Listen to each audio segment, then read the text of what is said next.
Well, let's go to our Washington correspondent, Annalise Nielsen now. Annalise, Quad leaders have met overnight in an unscheduled call to pressure India over its reluctance to call out Vladimir Putin.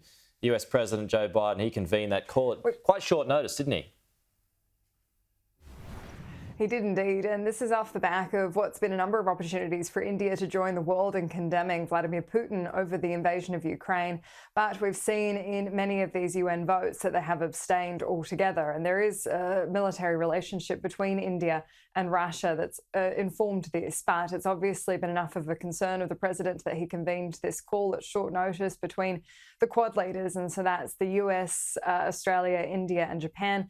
Of course, Australia has been quite on the front foot about being critical of Vladimir Putin and invading the sovereignty of Ukraine. We didn't get a lot of detail, especially the readout just says that the Quad leaders want to try to keep that diplomatic channels open and that they're going to use channels to be providing more humanitarian aid, but it certainly fell well short of any criticism of Vladimir Putin, and we didn't hear much from the press secretary today either.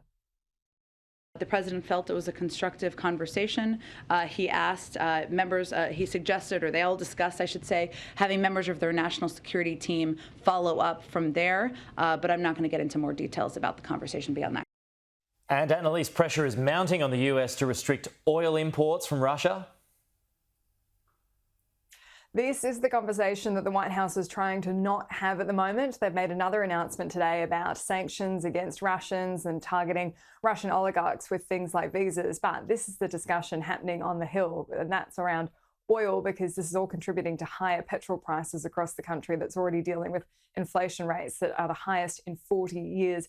The discussion has now become blocking the Russian exports of oil into the US, and so those imports count for about 3% of all the crude oil brought into the United States. And what's quite interesting to see in this is this has become quite a unity topic. There's been new legislation introduced today in Congress, and this has seen both critical Senator Joe Manchin, West Virginia, who's a Democrat but has blocked that critical Build Back Better agenda and some of those more socialist policies from getting through. He sided alongside the Democrats and Republicans to say that the US shouldn't be importing Russian oil. Energy has become a weapon of war for Putin, and he's using that as a weapon of war. He's using it against all of Europe, if you will. But Ukraine is basically the catalyst of what he's doing. I'm all for that. Ban it. Ban the oil. Ban the oil come from Russia. Yep. Yes, ma'am. The press secretary, Jen Psaki, was asked about this a few times today, and she reiterated that it's not on the table.